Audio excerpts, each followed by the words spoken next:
Okay, now we're going to temper some chocolate and finish our chocolate day. You want to make sure you have everything ready, that your fruit is cut, your almonds are toasted.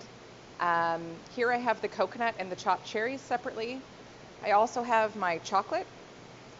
And then I have the truffles that we piped out earlier.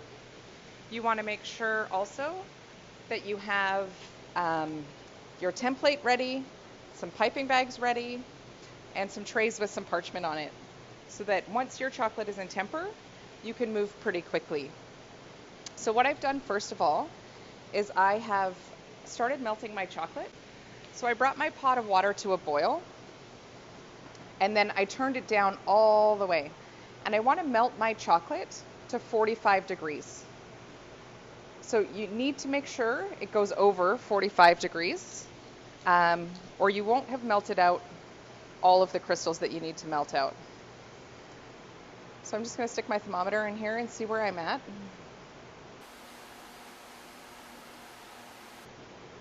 And you want to end up somewhere between 45 and 50. Don't let it go over 50. Okay, 50 is way too hot, but you have to get over 45. So once you're there, which I happen to be, I'm going to take my bowl off the heat and I'm going to put it on a towel. So one of the things that's really important about chocolate is that chocolate and water aren't friends. Okay, a little bit drop of water in your chocolate will seize it. So I always make sure I have a dry towel to put my bowl on. And then I just want to start cooling this off a little bit. And what we're going to do is we're going to do the seeding method. So I've melted out all of the crystals in our chocolate. And in our chocolate there's a debate between 6 and 8 different kinds of crystals that can form. What we're really looking for is the 5th kind of crystal. So to get that to happen, we have to melt our chocolate all the way between 45 and 50 degrees Celsius, and then we need to start cooling it off. So I'm going to give it a bit of a head start just by pushing it up the sides of the bowl, and then I'm going to seed it with some already tempered chocolate. So I melted 400 grams of chocolate and I have 100 grams left over. So I'm going to start by adding some of these, which are already crystallized. So this is pre-tempered chocolate, and I'm going to add those in and give it a bit of a stir. Now, chocolate needs 3 things to temper properly: proper time, proper temperature, and agitation. And you want to sort of stir for a second, let that crystallized chocolate melt inside, and then stop for a second. So this is where the crystals are forming. And if you remember when you were a kid and you played a game called Crack the Whip, and you all held hands and you ran, and the person at the very end, the point was to try and break them off the chain. This is what happens when we're crystallizing chocolate. So we want crystals to form, but we don't want to stir too much, or they won't have a chance. So we're just going to give a little bit of a stir. And once all of that tempered chocolate that I added is melted, I'm going to add a few more. So I'm going to add another handful. And as the temperature of my chocolate goes down, I'm going to add less crystals at a time. So my goal here is to get this chocolate between 30 and 31 degrees Celsius. Give a bit of a stir.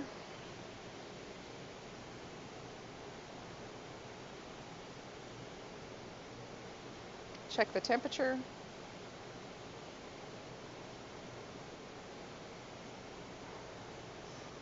Okay, so my chocolate's still relatively hot.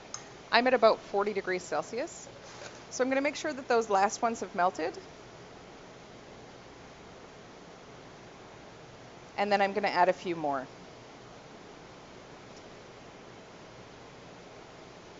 This is probably going to happen for you a bit faster than me because the room temperature in here is very hot today. So I'm going to have a harder time bringing my chocolate down than you will. Give it another stir.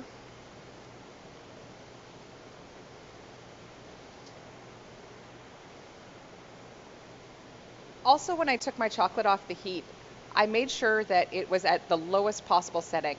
I want this pot to have some nice warm water in it, but I don't want it to be boiling or simmering anymore.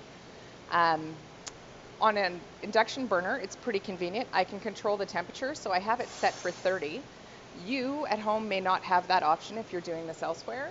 So if you're using a gas burner or an electric burner, you're going to turn the heat off all the way, and you may have to warm your water up again later, but leave it just as it is, just a nice steaming pot. I'm going to give another stir, see what I've got left. So I've got a couple of chunks left. So I just want to give those a bit of a stir so that they melt in.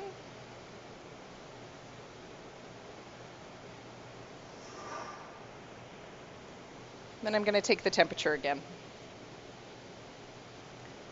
So you're going to have to go back and forth with your thermometer non-stop to make sure that you are keeping it in temper.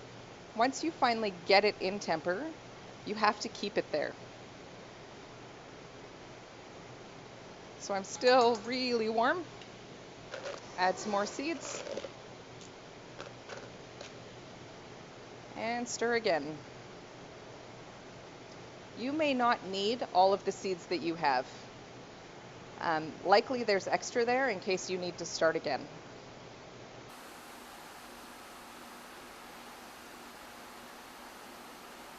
There are other forms of tempering chocolate. Tabling, which is similar to what we did with the ganache, brings the crystals down and cools them on a marble table. It's a helpful technique when you have chocolate that's untempered or poorly tempered. You don't need tempered chocolate to make the tabling method work.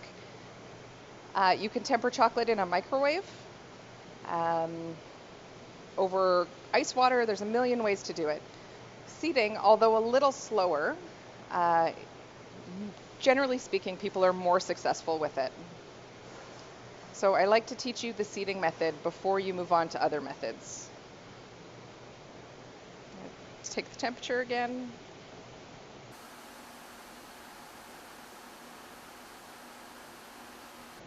So I've come down to just above 35. After about 35, you don't want to add full pieces of chocolate anymore. You might want to take a knife and chop some up and then use really, really finely chopped chocolate to add after that point. Otherwise, you'll end up with lumps in your chocolate.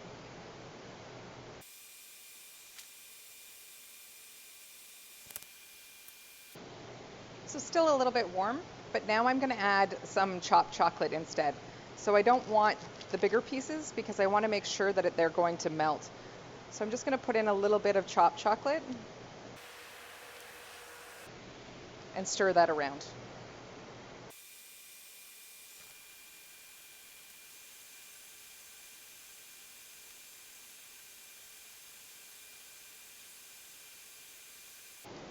Once you get below 33, 34, you don't really want to add anything else.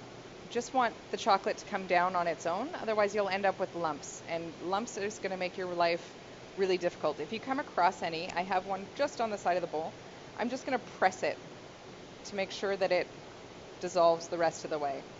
So I'm just going to keep pressing it up against the side of the bowl to break it up. So I'm just at 32, which is a little bit early to start testing, so I'm going to wait till it comes to 31. And then we'll start giving it to test. But this means I don't need any other seeds. So I'm going to get all that out of my way. Just going to help it cool that last degree by sort of working it up the sides of the bowl. And then stirring it back in. You might be tempted to rush this by putting it in the fridge, but definitely don't do that. You just have to be patient. Tempering chocolate is about getting to that right crystal. So I'm still a little bit too warm to test. It's at about 31.6 or so, but I'm going to do a test so you can see what happens compared to a real one. So you can use a piece of parchment paper or a cold spot on your tray, but you just want to spread out just a little bit of the chocolate, nice and thin. And what we're looking for is for it to dry around the outside edges and go sort of a matte color. But by matte, I mean matte but still shiny. It shouldn't look really, really dull, but it should look like it's not wet anymore. And that should happen in the average space, somewhere between 1 and maybe 3 or 4 minutes. But again, it's exceptionally warm in here, so I'm not too sure how long it's going to take in here. So in the meantime, while I wait for this to cool just a little bit more, cool the chocolate off by sort of swooping it up the sides of the bowl.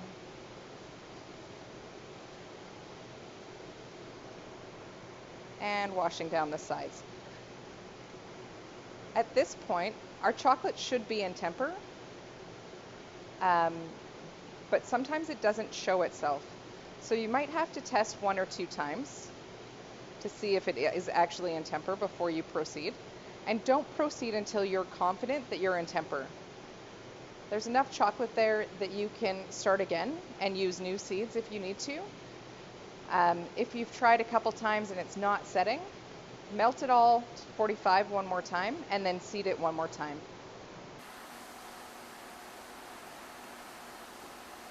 I can feel the texture of the chocolate is changing in the bowl, which makes me think I'm probably tempered.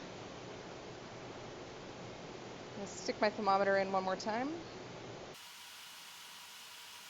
So it's bang on 31 right now. I'm going to give it one really good stir, and then I'm going to test a second time.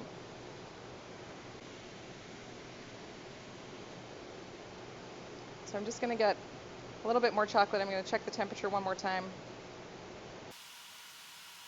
So I'm at 30.9, which is a really great spot. I want to be somewhere between 30 and 31 and a half maybe. So now I'm going to test a second strip. And again, we're looking for the same thing, for it to sort of dry around the outside and look firm and dull. And when I touch it, it won't stick to my finger. So this could take a couple of minutes in here today. In the meantime now, you need to keep an eye on your chocolate. It has to stay between 27 and like 32, 33. So if you find that it's getting really cool, you're going to put it on your pot, gently warm it, don't stop stirring, on and off the heat, on and off the heat. And for the whole rest of this class, you need to keep this bowl between 27 and 32. If you dip below or if you go above, you need to start over. So if you can enlist somebody to help you, keep an eye on the temperature while you do other things, that's helpful. But if not, you're just going to keep an eye on it yourself.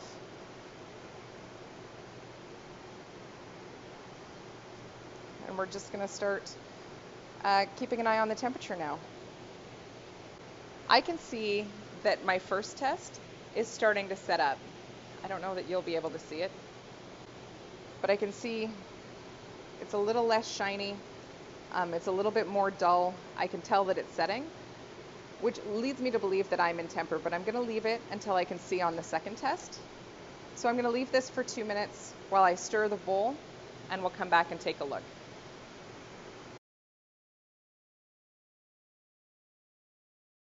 So both of my samples have started to set. You can see that it's gotten nice and dull. This one, which isn't quite set, is still a little bit shiny, but I can see that my chocolate is tempered because it's gotten nice and dull, and I'll be able to use it